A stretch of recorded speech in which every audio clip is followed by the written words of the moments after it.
सुरुवातीला अतिशय महत्त्वाची बातमी। पत्राचाळ गैरव्यवहार प्रकरणी ईडीने संजय राऊतांवरती कारवाई करत त्यांना रविवारी रात्री उशिरा अटक केली आणि सकाळपासून त्यांच्या मालमत्तांवरती छापेमारीनंतर संध्याकाळपासून राऊतांची ईडी कार्यालयामध्ये चौकशी करण्यात आली। त्यानंतर रविवारी रात्री 11:38 संजय राऊत यांना ईडीने अटक केल्याची माहिती समोर आली आहे। संजय राऊत यांना आज पीएमएलए कोर्टामध्ये हजर केलं जाणार आहे। राऊत यांच्या भांडूप इथल्या निवासस्थानी ईडीने छापे घालून सुमारे 11.5 लाखांची रोख रक्कम जप्त केलेली आहे। त्यानंतर राऊत यांना ईडीच्या कार्यालयामध्ये नेण्यात आलं। तिथे त्यांची चौकशी झाली आणि रात्री 11:38 संजय राऊत यांना ईडीने ताब्यात घेतल्याची माहिती मिळाली आहे। पत्राचाळ घोटाळ्या प्रकरणी संजय राऊत यांना ईडीकडून अटक झालेली आहे। काल संपूर्ण दिवसभर संजय राऊत यांच्या घरावरती ईडीने छापा टाकून संपूर्ण चौकशी केली। पत्राचाळ गैरव्यवहार प्रकरणी ईडीने संजय राऊतांवरती कारवाई करत त्यांना काल रात्री उशिरा अटक केली आहे।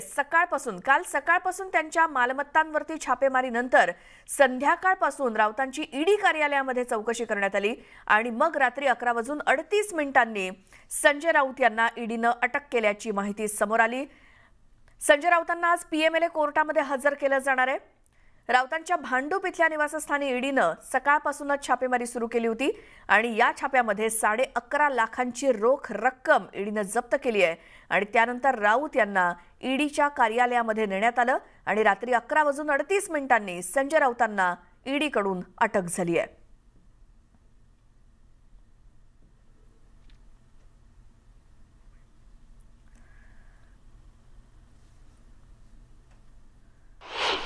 त्यांना अटक म्हणून त्यांना सांगण्यात आले आणि ज्या मला दाखवलं त्या सगळ्या बोगस केस दाखवून म्हणजे ज्या पूर्वी ज्या इन्क्वायरीला बोलवलं होतं त्या सगळ्या कागदावरती आणून खोट्या केसेसमध्ये त्यांना अटक दाखवली। पत्राचाळीचा संबंध काही नाही, 1% पण नाही।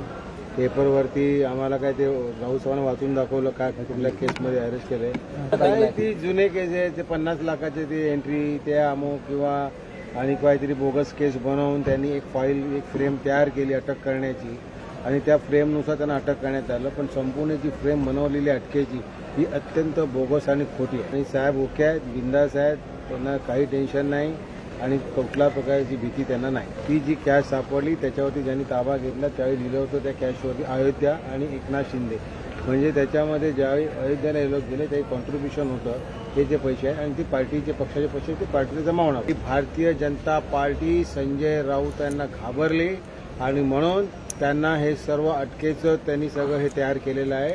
पण खऱ्या अर्थाने आमच्या एका शिवसेनेच्या नेत्याला भारतीय जनता पार्टी घाबरली। या सगळ्या प्रकरणावर मुख्यमंत्री एकनाथ शिंदेंनी काय प्रतिक्रिया दिली ऐकूयात। जे काय आहे चौकशी आणखीच समोर येईल। थँक्यू। पण ते बऱ्याच जणांना जेलमध्ये घालण्यासाठी निघाले होते, तुम्ही गुवाहाटीला असताना आम्हाला पण जेलमध्ये घालायचा विचार केला होता, आमची देखील खूप बदनामी केली। ठीक आहे, पण आम्ही ते विसरून गेलो। आम्ही या सर्वांना मी अगोदरच सांगितलं की आम्ही कुठल्याही पातळीवर खालच्या पातळीवर समोरच्याने आरोप केले मग आम्ही करणार नाही, आम्ही त्यांना कामातून उत्तर देऊ।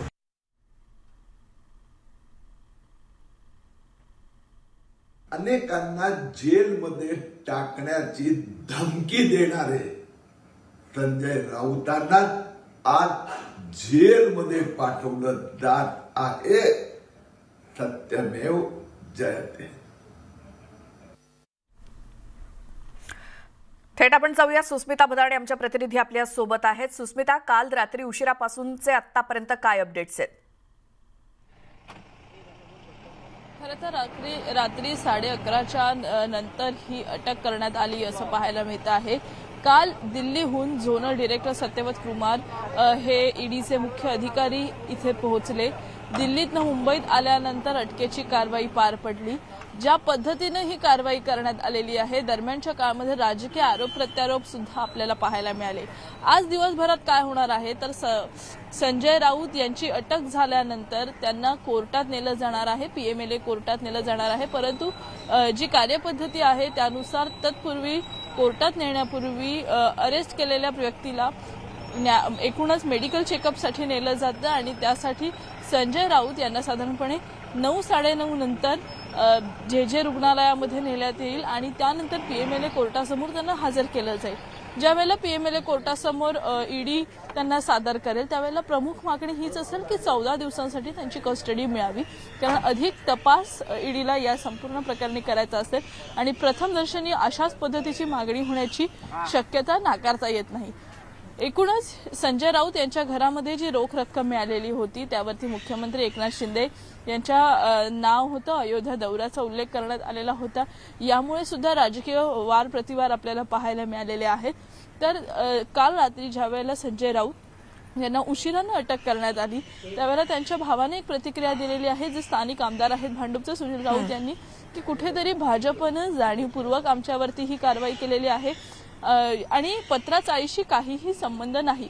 मुळातच या कथित पत्राचाळ घोटाळ्यामध्ये लाखो कोटी रुपयांचं मनी लॉन्ड्रिंग झालं अशा पद्धतीचा ठपका संजय राऊत यांच्यावरती, त्यांच्या पत्नीवरती, त्यांचे भाऊ, त्यांचे निकटवर्ती यांच्यावरती ठेवण्यात. सुस्मिता, या संदर्भात आपण बोलूच. मात्र सध्या भाजपचे नेते किरीट सोमय्या सुद्धा आपल्यासोबत जोडले गेलेत.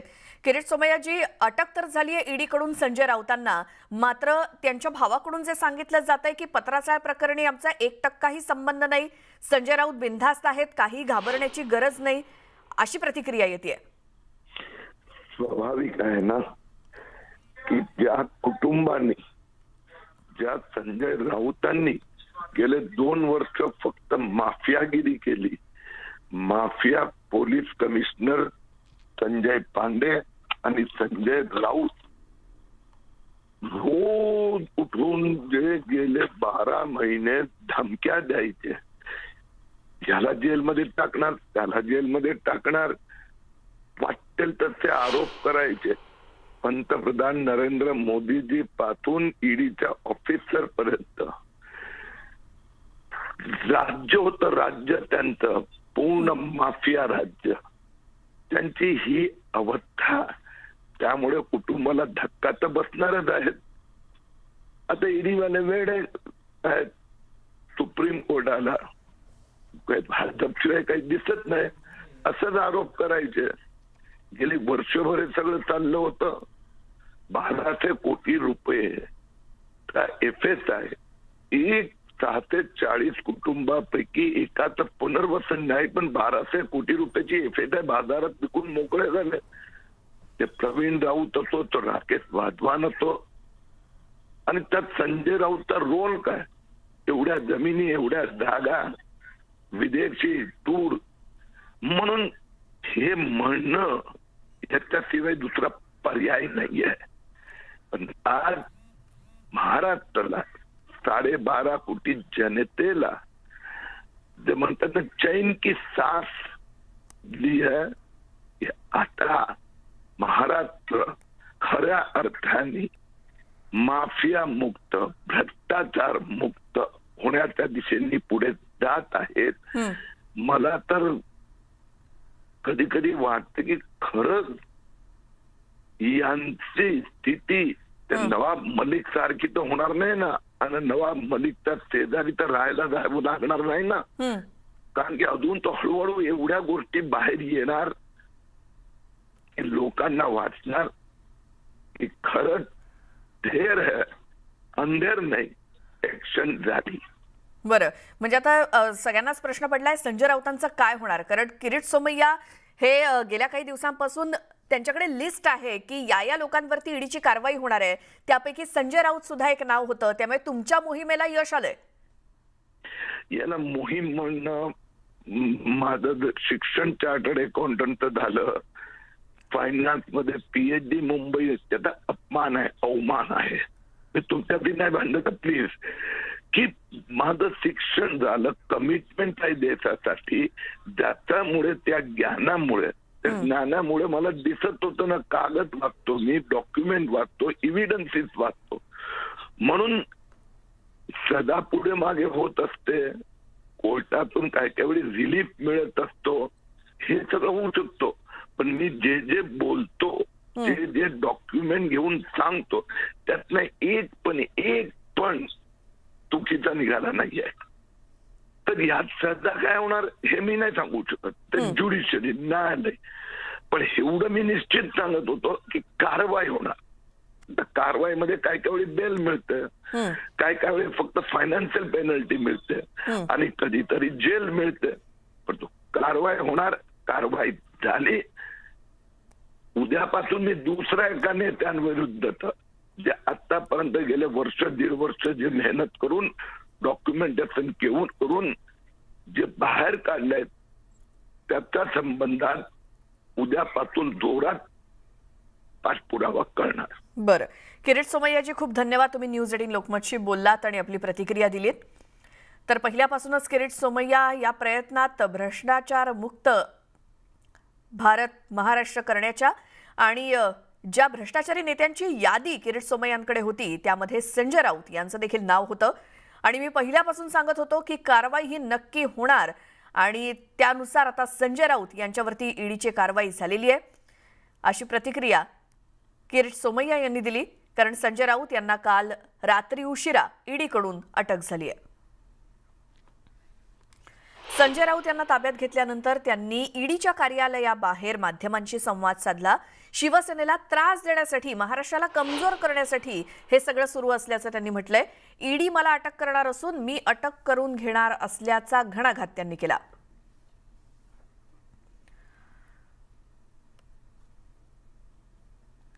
संजय राऊत यांना काल रात्री उशिरा अटक झाली. राजकीय सूडबुद्धीनं माझ्यावरती कारवाई केली जाते.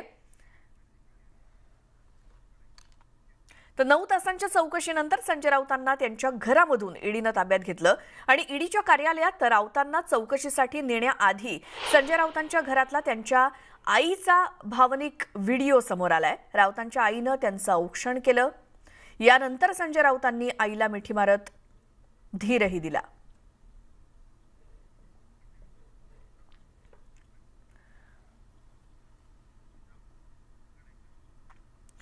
संजय राऊत यांच्या घरामध्ये काही रोकड सापडली आणि या सापडलेल्या पैशांवरती मुख्यमंत्र्यांनी काय प्रतिक्रिया दिली ऐकूयात. शिवसेना नेते संजय राऊत यांच्या घरी 11 लाखाची कॅश पकडली, 10 लाखाची कॅश पकडली. त्यात एकनाथ शिंदे अयोध्या असं एक बटनवरती नाव आहे. काय नेमकं अयोध्येला तर आम्ही अयोध्येला तर जात होतो ना, गेलोच होतो ना. अयोध्या आमचा एक श्रद्धेचा विषय आहे, भावनेचा विषय आहे. पैशांच्या बंडलावरती तुमचं नाव आहे एकनाथ शिंदे आणि माहित नाही त्याची अयोध्या. कल्पना आता ते माहित नाही, त्याची माहिती घ्यायला. तर संजय राऊत यांच्या घरात सापडलेली रोकड आणि तिथे लिहिलेले शब्द एकनाथ शिंदे किंवा अयोध्या या संदर्भात मुख्यमंत्र्यांना विचारलं असता त्याची काही कल्पना नाही असं त्यांनी सांगितलंय.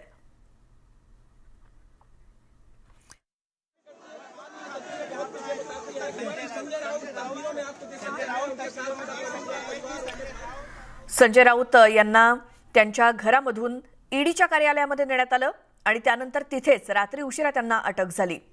सकाळी 7:15 वाजल्यापासून ईडीचं पथक संजय राऊत यांच्या घरी छापा टाकून त्यांच्या घरामध्ये ठाण मांडून होतं आणि तब्बल 9 तासांच्या घरातल्या चौकशीनंतर त्यांना ईडीच्या कार्यालयामध्ये आणण्यात आलं. आणि यावेळची ही दृश्य आहेत जेव्हा संजय राऊत यांना ईडीच्या कार्यालयामध्ये आणण्यात आलेलं होतं. यावेळी त्यांनी माध्यमांना सुद्धा प्रतिक्रिया दिलेली होती आणि मग ईडीच्या कार्यालयामध्ये चौकशी झाल्यानंतर त्यांना रात्री 11:38 अटक झाली.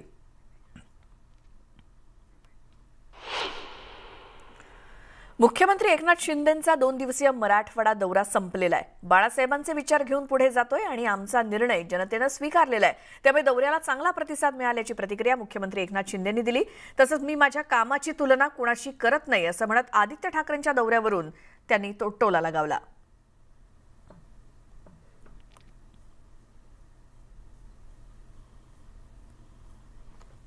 प्रतिसाद जो बघितला कालपासून रात्री पहाटेपर्यंत चौकामध्ये रस्त्यांवर हजारोंच्या संख्येने लोक होते की ज्या ज्या ठिकाणी जात होतो त्या त्या ठिकाणी मोठा प्रतिसाद लोकांचा होता.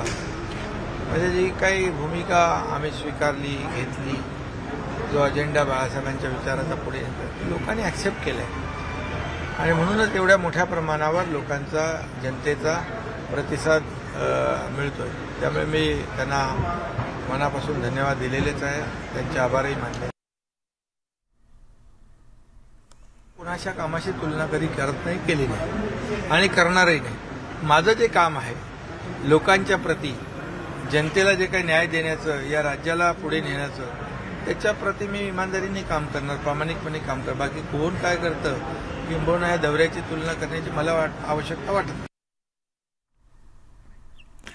मुख्यमंत्री एकनाथ शिंदे यांचा 2 दिवसांचा दौरा चांगला झाला. नागरिकांनी जास्त प्रतिसाद दिला आणि या दौऱ्यामुळे नागरिकांसोबत औरंगाबाद भाजपमध्ये सुद्धा चैतन्य निर्माण झाल्याची भावना केंद्रीय अर्थ राज्यमंत्री डॉक्टर भागवत कराड यांनी व्यक्त केली आहे. आठवड्याचं नक्कीच हिंदुत्वाचं वातावरण तयार झालं, कारण एकंदरीत जर गर्दी जर पाहिली, एवढा रिस्पॉन्स चांगला होता आणि त्यांनी प्रश्न सुद्धा विचारले की आता तुम्हाला ही युती योग्य वाटते का, तर सर्वांनी लोकांनी टाळ्या वाजवून त्याचं स्वागत केलं. म्हणजे जी युती नॅचरल युती होती, हिंदुत्वाची युती, ती महाविकास आघाडी सरकार बनवून त्या तत्कालीन सरकारने, विशेषतः शिवसेना पक्षप्रमुख माननीय उद्धवजी ठाकरे यांच्या नेतृत्वाखाली, शरद पवार साहेबांच्या आणि काँग्रेसच्या नेतृत्वाखाली जे महाविकास आघाडी सरकार झालं होतं ते नॅचरल युती नव्हतीच, ही खरी नॅचरल युती आहे. सिल्लोडची सभा संपवून मुख्यमंत्री औरंगाबादकडे निघालेले असताना अब्दुल सत्तार त्यांच्यासोबत होते. सत्तार यांच्या कार्यकर्त्यांचा फोन त्यांना आला आणि मुख्यमंत्री यांना चहाला माझ्या टपरीवरती आणा अशी मागणी त्यानं केली. मुख्यमंत्री यांनी सुद्धा होकार दिला आणि मुख्यमंत्र्यांचा लवाजमा टपरीवरती थांबला आणि मुख्यमंत्र्यांनी टपरीवरच्या चहाचा आस्वाद घेतला. यावेळी रावसाहेब दानवे आणि अब्दुल सत्तार सुद्धा उपस्थित होते. चहा प्यायल्यानंतर सगळ्यांच्या चहाच्या बिलाचे पैसे मुख्यमंत्र्यांनी स्वतः खिशातून काढून दिले. चहा प्यायल्यानंतर बिल द्यावंच लागेल ना अशी प्रतिक्रिया एकनाथ शिंदेंनी दिली.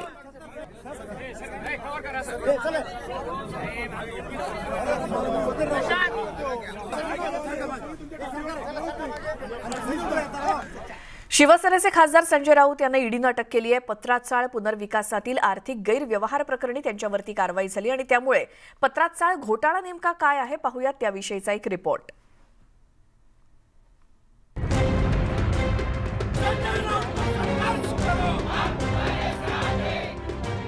संजय राऊतांच्या निवासस्थानी पडलेली ईडीची धाड आणि पत्राचाळ पुनर्विकासातील आर्थिक गैरव्यवहार यांचा संबंध असल्याची चर्चा सुरू आहे. पत्राचाळ जमीन घोटाळा हा तब्बल 1000 कोटी रुपयांचा आहे. मुंबईच्या गोरेगावमधल्या पत्राचाळीत हाडाचा भूखंड आहे. ईडीच्या आरोपानुसार प्रवीण राऊत यांच्या गुरु आशिष कन्स्ट्रक्शन कंपनीला ही चाळ विकसित करण्याचं काम देण्यात आलेलं होतं. मात्र त्यांनी या जागेचा काही भाग खासगी विकासकांना विकला असा आरोप आहे. प्रवीण राऊत यांच्यावर पत्राचाळीत राहणाऱ्या नागरिकांची फसवणूक केल्याचा आरोप केला जातोय. गुरु आशिष कन्स्ट्रक्शनला पत्राचाळचे 3000 फ्लॅट बांधकाम करायचे होते. त्यापैकी 672 फ्लॅट इथल्या भाडेकरूंना तर उर्वरित फ्लॅट भाडा आणि विकासक यांच्यात वाटून घ्यायचे होते. परंतु 2010 मध्ये प्रवीण राऊत यांनी गुरु आशिष कन्स्ट्रक्शन कंपनीचे 258% शेअर HDIL ला विकले. त्यानंतर 2011, 2012 तसंच 2013 मध्ये भूखंडाचे अनेक भाग इतर खासगी विकासकांना हस्तांतरित करण्यात आलेले होते. FSIची परस्पर विक्री करून 1074 कोटी रुपये जमवल्याचा आरोप केला जातोय. त्याच वेळेला पत्राचाळीचा 1 इंचही पुनर्विकास झाला नाही. या प्रकरणात ईडीनं 2 फेब्रुवारीला प्रवीण राऊत यांना अटक केली होती. प्रवीण राऊत हे संजय राऊत यांच्या जवळचे असल्याचं ईडीतल्या सूत्रांचं म्हणणं आहे. प्रवीण राऊत यांनी सगळा पैसा त्यांचे मित्र आणि कुटुंबीय यांच्या विविध खात्यात वळता केला. यातील 83 लाख रुपये प्रवीण यांच्या पत्नी माधुरी यांनी संजय राऊत यांच्या पत्नी वर्षा राऊत यांच्या खात्यात जमा केले. त्याच रकमेतून वर्षा संजय राऊत यांनी दादर येथे फ्लॅट घेतला असा ईडीचा संशय आहे. या प्रकरणी वर्षा राऊत यांनाही ईडीने नोटीस बजावली होती. त्यावेळेला वर्षा यांनी 55 लाख रुपये माधुरी यांना परत केले. परंतु त्यानंतर ईडीने एप्रिल महिन्यात पालघरमधील जमीन, दादर येथील फ्लॅट आणि किहीम येथील 8 भूखंडांवर टाच आणलेली होती. यातील भूखंड आणि जमीन प्रवीण राऊत यांच्या मालकीची आहे, तर दादर इथला फ्लॅट वर्षा राऊत यांच्या मालकीचा आहे. पत्राचाळीचा पुनर्विकास गेल्या अनेक वर्षांपासून रखडलाय. पुनर्विकासाची काही एक चिन्हही दिसत नाहीयेत. मात्र यात फक्त गैरव्यवहार आणि ईडीची कारवाईच होत असल्याचं दिसतंय. त्यामुळे पत्राचाळीचा पुनर्विकास होण्याऐवजी राजकारणाचाच विकास होत असल्याचं स्पष्ट होत आहे. Bureau report, news 18 Lokmat. तर संजय राऊत यांना काल रात्री उशिरा ईडीकडून अटक झाली आणि याच संदर्भात आपण प्रतिक्रिया जाणून घेऊया. शिंदे गटाचे मुख्य प्रवक्ते दीपक केसरकर आपल्या सोबत सध्या जोडले गेलेत. केसरकरजी, स्वागत तुमचं न्यूज 18 लोकमतमध्ये. संजय राऊत यांच्यावरती ईडीची कारवाई झाली, आपली प्रतिक्रिया. ज्याला एखादी कारवाई होते त्याला त्याच्यामध्ये कुठले तरी पुरावे असल्याशिवाय ही कारवाई होत नसते आणि त्याच्यामुळे त्यांना जर असं वाटत असेल की ही राजकीय दृष्ट्या कारवाई झालेली आहे तर त्यांच्या वकिलांना त्यांचं म्हणणं कोर्टाच्या समोर मांडण्याची पूर्ण संधी असते. ज्याला त्यांना कोर्टासमोर हजर केलं जाईल आणि कोर्टासमोर ज्याला हजर केलं जातं त्याला जे पुरावे असतात, प्राथमिक पुरावे, ते सुद्धा यंत्रणेमार्फत कोर्टासमोर सादर केले जातात. यातला दुसरा भाग असा आहे की संजय राऊत यांना अटक झाली म्हणून काही लोक जी राजकीय स्टेटमेंट देत आहेत, काही वेळेला काय, मी तर आता एक स्टेटमेंट एका टीव्हीवर असं सुद्धा बघितलं की जे मातोश्रीच्या संदर्भात सुद्धा बोलत होते. तर अशा संदर्भात अशी स्टेटमेंट देणं पूर्णपणे अयोग्य आहे. कारण ज्यावेळेला एखाद्या राजकीय पक्षातल्या पदाधिकाऱ्यावर ऍक्शन होते त्यावेळेला त्या पक्षाच्या लोकांच्या भावना सुद्धा प्रक्षुब्ध झालेल्या असतात. अशा परिस्थितीमध्ये त्या आणि भडकवणं आणि कायदा आणि सुव्यवस्थेचे प्रश्न निर्माण करणं हे कधीही योग्य नसतं आणि कायद्यासमोर कोणीही मोठा किंवा लहान नसतो. परंतु महनीय व्यक्तींची त्याच्यामध्ये नावं घ्यायची आणि मग त्याच्यामधून राज्यामधली परिस्थिती बिघडायची, याच्यासाठी हा काही राजकीय प्लॅटफॉर्म नाही.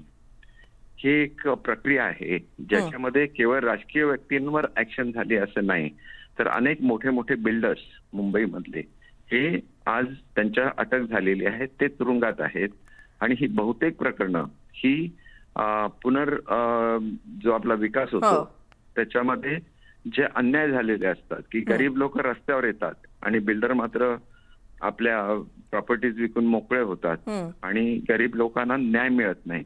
आणि ही स्कीम कोणी तयार केलेली होती तर ही स्कीम बाळासाहेब ठाकरेंचं स्वप्न होतं आणि त्यांनी ही स्कीम तयार केली की त्यांना वाटत होतं की जी गरीब लोक झोपडपट्टीमध्ये राहतात, जी गरीब लोक चाळीमध्ये राहतात, त्यांना स्वतःच्या हक्काची घरं मिळावी, ह्याच्यासाठी त्यांनी ही स्कीम तयार केली.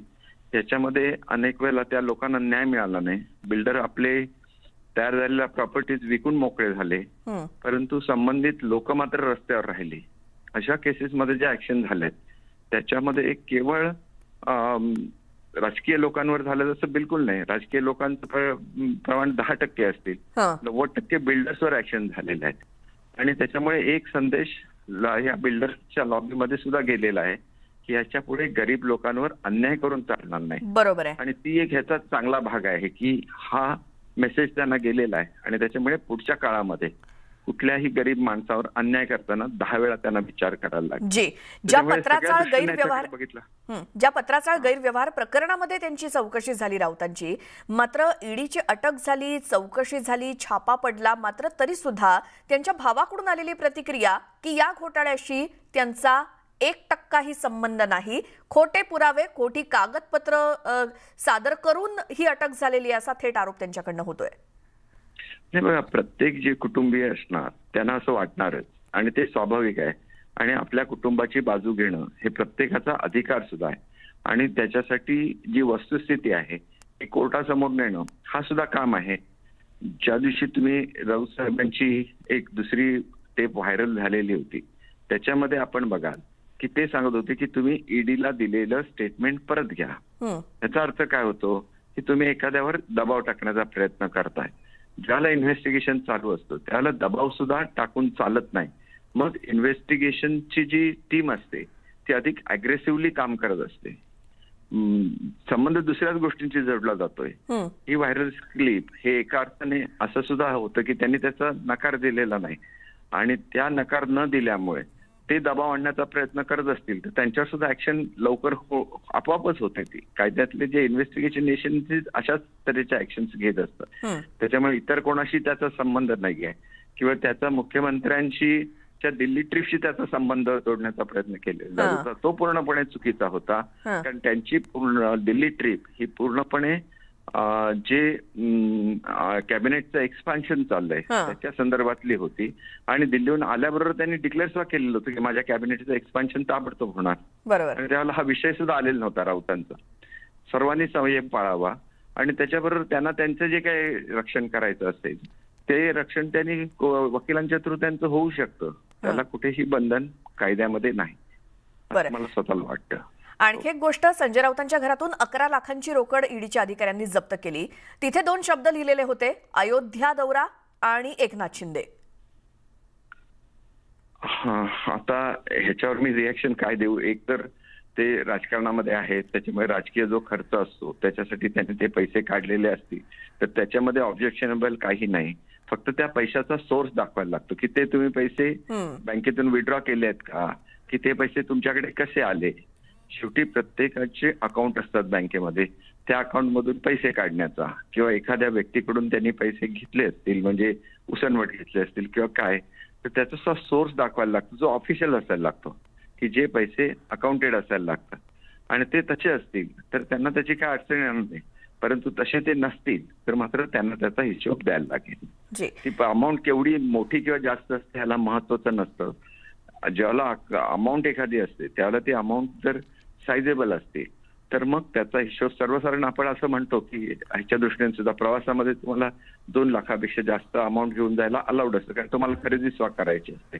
परंतु त्याच्यापेक्षा जास्त मोठी रक्कम असेल तर तुम्हाला ती रक्कम वाटेत अडवली जाऊ शकते, त्याचा सोर्स विचारला जाऊ शकतो आणि तुम्ही ती बँकेतून काढले त्याचे पुरावे तुम्हाला विचारले जाऊ शकतात.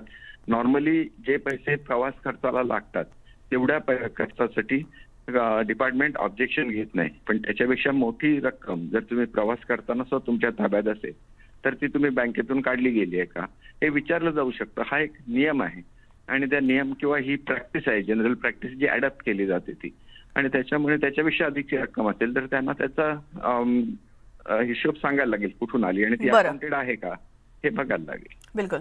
केसरकरजी धन्यवाद, तुम्ही न्यूज 18 लोकमतशी बोललात त्याबद्दल. संजय राऊत यांना ईडीकडून झालेली अटक आणि या सगळ्या प्रकरणाविषयी दीपक केसरकर यांची प्रतिक्रिया आपण जाणून घेतली. शिंदे गटाचे मुख्य प्रवक्ते आहेत ते. आता संजय राऊत यांच्यावरती जो आरोप आहे तो म्हणजे पत्राचाळ गैरव्यवहार प्रकरणात एक प्रकारे इतर विकासकांना सुद्धा हा मोठा धडा आहे, अशी प्रतिक्रिया दीपक केसरकरांनी दिली.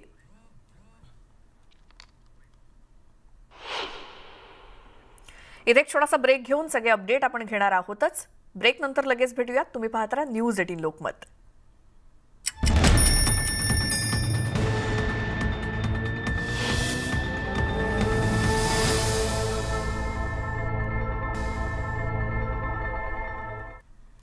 ब्रेकनंतर बुलेटिनमध्ये तुमचं स्वागत. आणि एक आणखी महत्त्वाची बातमी ती म्हणजे कथित व्हायरल ऑडिओ क्लिप प्रकरणी संजय राऊतांवरती गुन्हा दाखल करण्यात आलाय. एका पीडित महिलेच्या तक्रारीवरून वाकोला पोलीस ठाण्यामध्ये हा गुन्हा दाखल केला गेलाय. संजय राऊत यांच्यावरती आणखी एक गुन्हा दाखल झालाय, तो म्हणजे कथित व्हायरल ऑडिओ क्लिप प्रकरणी हा गुन्हा संजय राऊत यांच्यावरती दाखल झालाय. पीडित महिलेच्या तक्रारीवरून मुंबईतल्या वाकोला पोलीस ठाण्यामध्ये संजय राऊतांविरोधात हा गुन्हा दाखल झालाय.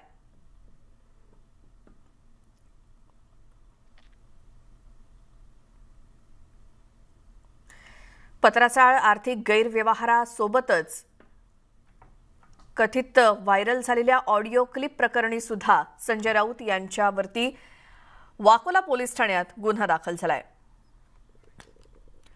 तर राऊतांचे कथित व्हायरल ऑडिओ क्लिप धमकी प्रकरणी मुंबई पोलिसांच्या हालचाली आता वाढलेल्या आहेत. या प्रकरणाचा तपास अधिकारी आता बदलण्यात आलेला आहे. या प्रकरणी महिला तपास अधिकाऱ्याची नियुक्ती करण्यात आलेली आहे. पीडित महिला वाकोला पोलीस ठाण्यामध्ये दाखल झाल्यानंतर पुन्हा नव्यानं या महिलेचा जबाब नोंदवला जाणार आहे.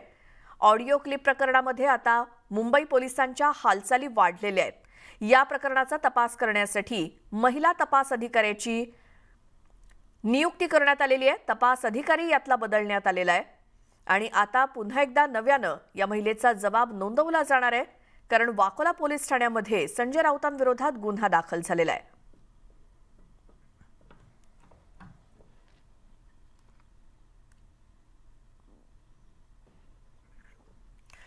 संजय राऊतांवरील ईडी कारवाईवरून शिवसेना पक्षप्रमुख उद्धव ठाकरे यांनी भाजपवरती जोरदार निशाणा साधलाय. भाजपला शिवसेनेला संपवायचा असल्याचा आरोप उद्धव ठाकरेंनी केला.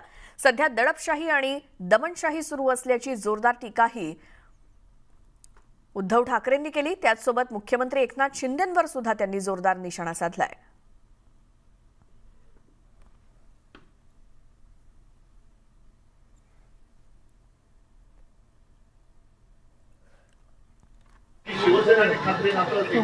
तोडलं तर मग ती जी काय राहील ती शिवसेनेची गाय त्यांच्या गोशाळेत नेऊन बांधायची, त्यांच्या गोशाळेत नेऊन बांधायची. त्याला प्रयत्न करून बघा. आज सुद्धा संजय राऊतांना कदाचित अटक होण्याची शक्यता आहे. आज त्यांनी रोखोक केलेला आहे. शिवसेना पक्षप्रमुख उद्धव ठाकरे यांनी दिलेली प्रतिक्रिया आणि शिवसेना संपवायची असा घणाघात त्यांनी भाजपवरती केलाय. त्याचसोबत मुख्यमंत्री एकनाथ शिंदे यांच्यावरती देखील टीका केली आहे. संजय राऊत यांच्यावरती झालेल्या ईडीच्या कारवाईवरून उद्धव ठाकरे यांनी दिलेली ही प्रतिक्रिया. याच संदर्भात आपण अधिक बोलूयात. आमदार रवी राणा आपल्यासोबत फोन लाईनवरती जोडले गेलेत. संजय राऊत यांच्यावरती झालेली ईडीची कारवाई यावरती आपली प्रतिक्रिया. ज्या पद्धतीनं अनेक महिन्यांपासून संजय राऊत यांची चौकशी सुरू होती, अनेक पुरावे ईडीच्या हाती लागले. त्यांनी त्या चौकशीच्या आधारावर अनेकदा संजय राऊत यांना बोलून त्यांचं बयान सुद्धा नोंदवण्यात आलं आणि सखोल चौकशी करून निपक्ष पद्धतीने ईडीने जी कारवाई केली, काल त्यांच्या घरी छापे टाकले, त्यामध्ये काही कागदपत्र जप्त झाले, काही पैसे जप्त झाले आणि काल रात्री त्यांना जी अटक झाली. मला असं वाटतं की ईडीने कुठली याच्यामध्ये घाई केलेली नाहीये. खूप सखोल चौकशी करून अभ्यास करून त्याच्यामध्ये जे मोठे पुरावे मिळाले आहे, ज्या ज्या पद्धतीने घोटाळे झाले आहे, अनेकांची कनेक्शन आहे, अनेक कंपन्यांमध्ये त्यांची पार्टनरशिप आहे, मुंबईमध्ये प्रॉपर्टी असू द्या, अलिबाग असू द्या, की त्याच पद्धतीनं पत्राचालमध्ये असलेली त्यांची गुंतवणूक. आणि मला असं वाटतं आज जी अटक झालेली आहे त्या अटकच्या माध्यमातून अनेकांची लिंक संजय राऊतांशी कशी जुळली आहे ते सुद्धा मला असं वाटतं ईडी भविष्यामध्ये खुलासा करेल. कारण की आज तुम्ही पाहिला मुंबईचा जो डीपीआर जो फायनल केला त्या मुख्यमंत्री उद्धव ठाकरे झाल्यानंतर त्या डीपीआर मध्ये मोठ्या प्रमाणात मुंबईच्या बिल्डरला जो बेनिफिट मिळण्यात आला त्याच्यामध्ये सुद्धा संजय राऊतची मोठी भूमिका होती. आणि मुंबई बीएमसी मध्ये अनेक मोठमोठे कॉन्ट्रॅक्ट जे साईन होतात कॉन्ट्रॅक्टरचे, त्याच्यामध्ये सुद्धा अनेक कंपन्यांमध्ये संजय राऊतांची पार्टनरशिप आपल्याला दिसेल. याच्यामध्ये अनिल परब असू द्या, त्याच्यासोबत सुद्धा लिंक मोठ्या प्रमाणात दिसेल. आणि याचे तार जर मातोश्रीशी जुळले तर याच्यामध्ये काही आश्चर्य समजण्याची गरज नाहीये. कारण की संजय राऊत अटक झाल्यानंतर आता मोठमोठे खुलासे, कंपन्यांमध्ये पार्टनरशिप असलेली हिस्सेदारी, वेगवेगळ्या ठिकाणी केलेली गुंतवणूक हे कशा प्रकारे भ्रष्टाचाराच्या मार्गाने उघडल्या गेली हे उघड सुद्धा काही दिवसामध्ये संजय राऊतांच्या माध्यमातून होईल. बरं, काल नवनीत राणा यांनी दिलेली प्रतिक्रिया होती की ही कारवाई तर आधीच व्हायला पाहिजे होती, हा तर उशीर झालाय संजय राऊत यांच्यावरती कारवाई व्हायला. काय नेमकं अपेक्षित होतं तुम्हाला? पद्धतीनं ईडीकडे पुरावे मिळाले होते आणि पुरावे मिळाल्यानंतर तुमचं बयान घेण्यात आलं आणि त्याच्यानंतर ईडीने खूप घाई न करता पूर्ण सखोल चौकशी करूनच आजची कारवाई ही जी केलेली आहे. तर मला असं वाटतं की हे आधी अटक व्हायलाच पाहिजे होते. कारण की ज्या पद्धतीनं संजय राऊतच्या अनेक चौकशीनंतर जे उघड आले होतं, त्याच्याजवळ अनेक कंपनी संबंध मिळाले होते. कारण की आज 2 वर्षापासून राकेश वाधवान जेलमध्ये आहे आणि त्या डीएचएफएल कंपनीशी यांची जी हिस्सेदारी आहे ती तर मला वाटतं 1 वर्षाआधीच तिचा खुलासा आला होता. पण त्याच्यानंतर ईडीने खूप चौकशी केली, तपास केला, कुठल्या प्रकारची घाई केली नाही, कुठल्या प्रकारचं दबाव तंत्र युज केलं नाही, पण निपक्षपणे चौकशी करून जे आज अटक झालेली आहे मला असं वाटतं ते आधीच व्हायला पाहिजे होती. पण उशीर जरी झाला तरी अनेकांचे कनेक्शन बाहेर येतील, अनेकांची धागेदोरे संजय राऊतांशी जुळलेले हे तुम्हाला दिसेल आणि अनेक मोठमोठे चेहरे याच्या समोर येतील. बरं, संजय राऊतांवरती कारवाईला सुरुवात झाल्यापासून सगळा रोख आणि रोष हा केंद्र सरकारवरती, भाजपवरती आहे. केंद्रीय यंत्रणा आपल्या संस्थांचा गैरवापर करतंय असा आरोप सुरुवातीपासूनच होत होता आणि त्या सगळ्या सूडबुद्धीनंच ही कारवाई झाली आहे. त्याचसोबत सांगितलं जातंय की आमचा या कोणत्याही घोटाळ्याशी संबंध नाही, आम्ही निर्दोष आहोत, हे वारंवार संजय राऊतांकडून सांगितलं जातंय. एक लक्षात ठेवा की केंद्रीय जेवढ्या एजन्सी आहेत, ते ईडी असू द्या, सीबीआय असू द्या, ह्या वर्षानुवर्ष स्वतंत्र एजन्सी आहे. त्यांना संविधानाने स्वतंत्र अधिकार दिलाय. त्याच्यामध्ये काही राजकीय हस्तक्षेप होऊ शकत नाही, चालू शकत नाही. पण एक लक्षात ज्या पद्धतीने उद्धव ठाकरेंची मुख्यमंत्री झाल्यानंतर आपण पाहिलं की हनुमान चालीसा वाचल्यानंतर आमच्यावर जो राजद्रोह दाखल करण्यात आला, ज्या पद्धतीने आम्हाला लॉकअपमध्ये टाकलं, जेलमध्ये टाकलं, आमच्या घरी पोलीस आतमध्ये शिरून आम्हाला उचलून घेऊन जातात गाडीमध्ये, याला म्हणते सत्तेचा दुरुपयोग, याला म्हणते कुठे ना कुठे पॉवरचा दुरुपयोग करून कुठेतरी खोटे ऑफेन्स दाखल करून जेलमध्ये टाकणं, कुठेतरी द्वेषाचं राजकारण करणं, याला मध्ये पॉवरचा दुरुपयोग तो उद्धव ठाकरेजींनी तेव्हा केला आणि त्याला पूर्णपणे उजोरा देण्याचं काम संजय राऊत आहे, अनिल परब आहे यांनी सुद्धा केलं. आणि आज ईडीची जी चौकशी चालू आहे हे वर्षानुवर्ष चालू आहे. आज एक वर्षापासून संजय राऊतांची चौकशी चालू आहे. त्यांचा तपास पूर्ण झाल्यानंतर पुरावा मिळाल्यानंतर त्यांनी अटक केली. याला म्हणतात निपक्ष चौकशी. आणि मला विश्वास आहे याच्यामध्ये अनिल परब सुद्धा अटकतील आणि मातोश्रीचे सुद्धा धागेदोरे याच्यामध्ये लागतील, हा मला विश्वास आहे. येणाऱ्या काळामध्ये पहा किती मोठमोठ्या कंपन्यांमध्ये संजय राऊतची हिस्सेदारी दिसेल, किती कंपन्यांमध्ये त्यांचे शेअर आहे हे माहीत पडेल आणि मोठा भूकंप या माध्यमातून ईडी करेल. जी रवी राणाजी, धन्यवाद आपल्या प्रतिक्रियेसाठी.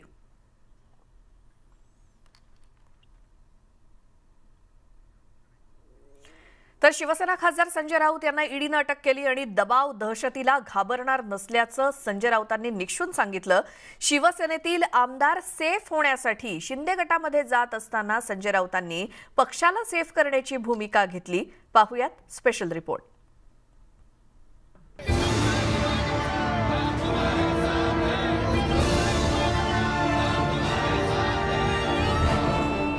ईडीनं ताब्यात घेतल्यानंतर संजय राऊतांनी हात उंचावून त्यांचे इरादे जाहीर केले. गळ्यातला भगवा गमछा फिरवून आगामी काळातल्या संघर्षाला तयार असल्याचे संकेतच राऊतांनी दिलेत. ईडीचे अधिकारी त्यांना घेऊन जात असताना त्यांनी कारमधून उपस्थित शिवसैनिकांना अभिवादन केलं. ईडीच्या कार्यालयात पोहोचल्यानंतर माध्यमांसोबत बोलताना संजय राऊतांनी झुकणार नाही असं निक्षून सांगितलं. महाराष्ट्र कमजोर नहीं होगा, महाराष्ट्र लढत राहील, शिवसेना लढत राहील, वाकणार नाही. पत्राचाळीचा सिंगल डॉक्युमेंट त्यांना मिळाला नाही, मिळणार नाही. ही खोटी कारवाई आहे, ही खोटी कारवाई आहे, ही चुकीची कारवाई आहे. उद्धव साहेब ठाकरे यांना एकटं पाडण्याची कारवाई आहे. तरी सुद्धा उद्धव साहेब सुद्धा झुकणार नाहीत आणि संजय राऊत तर झुकणार. संजय राऊतांनी यावेळेला शिंदे गटावर जोरदार हल्ला चढवला. महाराष्ट्र कमजोर होतोय, पेढे वाटा पेढे, बरं का, महाराष्ट्रावर हल्ले होत आहेत, पेढे वाटा. अरे बेशरम लोक आहेत तुम्ही, लाज वाटली पाहिजे तुम्हाला. राजकीय लढाई आणि कारवाईला सामोरं जाणार असल्याचं संजय राऊतांनी स्पष्ट केलंय. ईडीच्या भीतीनं अनेक नेते शिंदे गटात गेले तर काही भाजपमध्ये गेले. अर्जुन खोतकरांनी तर अडचणीत असल्यामुळं सेफ होत असल्याचं माध्यमांसमोर जाहीरपणे सांगितलं होतं. आता पक्षप्रमुख म्हणून त्यांना आपल्या सहकार्याला सेफ करणं हे गरजेचं आहे आणि मला असं वाटतं की निश्चितपणे त्यांनी माझं सेव्हिंग या माध्यमातून, त्यांच्या निर्णयाच्या माध्यमातून केलं असेल. ईडीला घाबरून शिवसेनेचे आमदार, खासदार आणि बडे नेते शिंदे गटात दाखल होत असल्याची टीका मोठ्या प्रमाणात सुरू झाली. त्यामुळे एकनाथ शिंदे यांनाही त्यावर बोलावं लागलं. अर्जुन खोतकर असू द्या नाही तर आणखी कोणी असू द्या, मी जाहीरपणे या ठिकाणी आवाहन करतोय की ईडीच्या कारवाईला भिवून घाबरून दडपणाखाली कोणी असं. संजय राऊतांवरती झालेली ईडीची कारवाई या संदर्भात आपण प्रतिक्रिया जाणून घेऊयात. शिवसेनेचे नेते चंद्रकांत खैरे आपल्यासोबत फोन लाईनवरती जोडले गेलेत. खैरेजी, शेवटी कारवाई झालीच संजय राऊत यांच्यावरती, काय म्हणाल? नाही, ते म्हणजे अशा पद्धतीने वागणूक करून एक मोठा त्या ठिकाणी धक्का देण्याचं काम या भारतीय जनता पार्टीच्या ईडी संस्थेने केलंय. आणि म्हणून मी या ठिकाणी सांगेल की काय चाललंय काय आहे देशामध्ये. एक मोदींची आणीबाणी त्या ठिकाणी सुरू झालेली आहे. त्यांना हे माहित नाही की ज्यावेळेस इंदिराजींनी अशी मोठी त्या ठिकाणी आणीबाणी आणली होती त्यावेळेस काय झालं होतं, जनता किती भडकली होती आणि नंतर मग जनता लाट आली होती, जनता राज आला होता. आज मी या ठिकाणी हेच सांगेल, अशा पद्धतीने शिवसेना चिरडण्याचा त्या ठिकाणी जो प्रयत्न आहे, उद्धव साहेबांना कमकुवत करण्याचा प्रयत्न आहे, आम्ही सर्व शिवसैनिक उद्धव साहेबांच्या पाठीमागे आहे. कधीही त्या ठिकाणी असं होऊ देणार नाही आम्ही. आणि मी तुम्हाला या ठिकाणी हेच सांगतो की अशा पद्धतीने जर करत असेल तर देशामध्ये, महाराष्ट्रात तर होईल पण देशामध्ये सुद्धा खूप मोठा आगलोम निर्माण होईल. आज बऱ्याच ठिकाणी त्या ठिकाणी आंदोलन, आमच्या संभाजीनगरला सुद्धा आम्ही आंदोलन करणार आहोत. आणि का आणि कशा करता तुम्ही करताय? आता मी बातमी वाचत होतो की झारखंड मधील भाजपची कालाकांडी, काँग्रेस आमदारांना 10 कोटीची ऑफर. जर अशा पद्धतीने त्या ठिकाणी तर झारखंड पण तोडायचं, त्याच्यानंतर आधी तिकडे यांना पण सगळीकडे तो एकमेकाला तो मुद्दाम सरकार पाडण्याचा प्रयत्न. पैसे देऊन त्या ठिकाणी आज 40 आमदार या ठिकाणी शिवसेनेतून फोडून नेले. त्यांना किती किती काय काय खोके दिले, काय दिले, हे कुठून आले, काय आले, त्यांचा खर्च त्या ठिकाणी कोणी केला हे काढा ना तुम्ही. फक्त संजय राऊत साहेबांचं रात्री 2-2 वाजेपर्यंत त्या ठिकाणी आम्ही सगळं पाहत होतो. आम्हाला दुःख होत होतं की त्यांची आई त्यांना बिलगली. अरे बाबा कसं काय काय ते म्हणतात काही काळजी करू नको, मी येणार, मी लढाऊ माणूस कार्यकर्ता आहे. मग अशा पद्धतीने जर समजा हे सगळं चाललं असेल तर योग्य नाहीये. हे बरोबर त्या ठिकाणी भारतीय जनता पार्टीला एकाने आता एका भाजपच्या कार्यकर्त्याने कुठलं तरी अटलजीचं वाक्य वापरलं. अटलजी कुठे आहे? अरे मोदीजी कुठे आहे? अटलजी कसे होते? अटलजी 23 पक्षांना एकत्र घेऊन काम करणार केलं त्यांनी, सगळ्यांना एकत्र घेऊन काम केलं, अप्रतिम काम त्यांनी केलं. त्यांनी कधी असं कोणाला दुश्मनी नाही पाहिली, कोणा सरकार पाडायचं म्हणून नाही पाहिलं, सरकार तोडायचं म्हणून नाही पाहिलं. पण हे सगळं आता जे चाललंय हे अगदी चुकीचं चाललंय आणि म्हणून सगळे शिवसैनिक त्या ठिकाणी भडकलेले आहेत. हा भडका इतका मोठा वनवा पेटेल ना की या ठिकाणी तुम्हाला 2024 दिसणार नाही. या लोकांना 2024 दिसणार नाही हे तुम्हाला आता सांगतो. परमेश्वर कधी यांना माफ करणार नाही. बदल्याची आग त्या ठिकाणी हे वाढू लागले तर म्हणजे असं करून त्या ठिकाणी तुम्ही आज शिवसेना संपवण्याचा दाव केला. शिवसेना मान्य बाळासाहेब ठाकरे यांनी शिवसेना स्थापन केली. कोण तो माणूस तो गद्दार करून त्या ठिकाणी गद्दारीला घेऊन त्या ठिकाणी गेला. त्याच्या पाठीमागे ईडी नाही लागत का? कुठून आणले ते पैसे? काल मला या ठिकाणी सांगा की संजय राऊत साहेबांकडे जे 10 लाख रुपये ते अयोध्येच्या बाबतीत असं लिहिलं की त्यांचं नाव लिहिलं. मग ते त्या ठिकाणी चौकशी करा ना त्याची. कुठून आणले बाबा तू 10 लाख कुठून आणले? या संजय राऊत साहेबांना अयोध्येच्या नावून कसे काय दिले, काय केलं यांना तुम्ही करा ना. तुम्ही असं तुम्ही अन्यसरी त्या ठिकाणी आता इथे या झारखंडवाल्यांना 10 कोटीची ऑफर तुम्ही देता, बाकी तिकडे अनेक ठिकाणी करता. आज ममता बॅनर्जीच्या तिथे सुद्धा लोकांना मंत्र्यांना अटक, आपवाल्या मंत्र्यांना. हे काय चाललं? तुम्ही काम करा ना देशाचं चांगलं काम करा. देशाचं नाव घ्या ना, अटलजी सारखं नाव घ्या ना. पण तुम्ही फक्त बदल्याची भूमिका ठेवून करायचा तरी चालणार नाही. परमेश्वराला सुद्धा मान्य नाही. म्हणून पहा यांचं काय होईल पुढे मला पूर्ण म्हणायचं वाटतं. बरं खैरेजी, तुमच्याप्रमाणे प्रत्येक शिवसैनिक भाजपवरतीच रोष व्यक्त करतोय संजय राऊतांच्या कारवाईबद्दल. मात्र भाजपच्या काही नेत्यांकडून सांगितलं जातंय की ही कारवाई काही एका दिवसात केलेली नाही, संपूर्ण वर्षभर याचा तपास सुरू आहे आणि सबळ पुरावे कागदपत्र असल्याशिवाय ईडी कारवाई करत नाही. कोटी पण नाही, 1.5 कोटी पण नाही, पण तो 30 लाख 40 लाख 50 लाख करायला लागले. पण यांना 10 कोटी 20 कोटी जर दिले या लोकांना तर त्यांची चौकशी कोण करणार? कुठून आणले पैसे यांनी? मला सांगा ना. हे सगळं अशा पद्धतीने काम करायला लागले. फक्त संघटनेला आणि संघटना तुम्ही संपू नका. शिवसेना संपवली तर त्या ठिकाणी मराठी माणूस कुठे जाईल, हिंदू माणूस कुठे जाईल हे स्पष्टपणे. फक्त आम्ही हिंदुत्ववादी बनणारे कसले आले हे हिंदुत्ववादी? पैसा जमा करून त्या ठिकाणी सगळ्या लोकांना पैशाचा आम्ही दाखवून त्या ठिकाणी फक्त आपलं राज्य पाहिजे हे करणं हे चांगलं जास्त चालत नाही. बरं, म्हणजे तुमचं काय म्हणणं आहे, जे शिंदे गटात गेले त्यांना ईडीनं माफ केलेलं आहे आणि जे शिवसैनिक आहेत त्यांच्यावरती सोडबुद्धीनं कारवाई होतीये? बिलकुल. तुम्हाला मी सांगतो ना, आज काल ते मुख्यमंत्री काय बोलले? मुख्यमंत्री म्हणले की जर ईडीच्या धास्तीने आमच्याकडे असेल तर येऊ नका. मग त्याच्या आधीच त्या ठिकाणी अर्जुनराव खोतकर यांनी त्या ठिकाणी बोलले ना ते की बाबा ईडीच्या धाकान चाललं. हा सगळ्या जगाने पाहिला की ईडीच्या धाकाने ईडीच्या खूप नोटिसा आल्या, ईडीच्या लोकांनी त्रास दिला म्हणून मी त्या ठिकाणी जात आहे. मग त्रास दिला की नाही हे सिद्ध झाले की नाही? अशा पद्धतीने जर भारतीय जनता पार्टी करत असेल तर योग्य नाहीये. भारतीय जनता पार्टी एका खूप मोठ्या धक्क्यात जाणार आहे आता. ठीक आहे. चंद्रकांत खैरेजी, धन्यवाद दिलेल्या प्रतिक्रियेसाठी.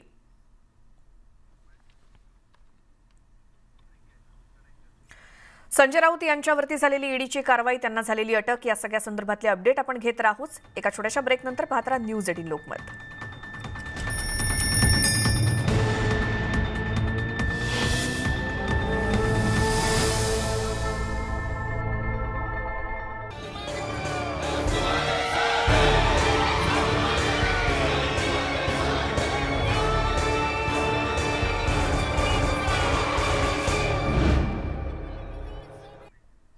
ब्रेकनंतर स्वागत. संजय राऊत यांच्या अटकेनंतर शिवसेनेच्या गोटामध्ये हालचालींना वेग आलाय. मातोश्रीवरती एक तातडीची बैठक बोलावण्यात आलेली आहे आणि या बैठकीमध्ये पुढची दिशा ठरवली जाणार आहे. संजय राऊत यांच्यावरती झालेली ईडीची कारवाई आणि त्यानंतर शिवसेनेच्या गोटात आता हालचाली वाढलेल्या आहेत. मातोश्रीवरती एक तातडीची बैठक बोलावण्यात आलेली आहे. आमचे प्रतिनिधी उदय जाधव आपल्यासोबत आहेत. उदय, आता संजय राऊतांच्या अटकेनंतर काय हालचाली मातोश्रीवर?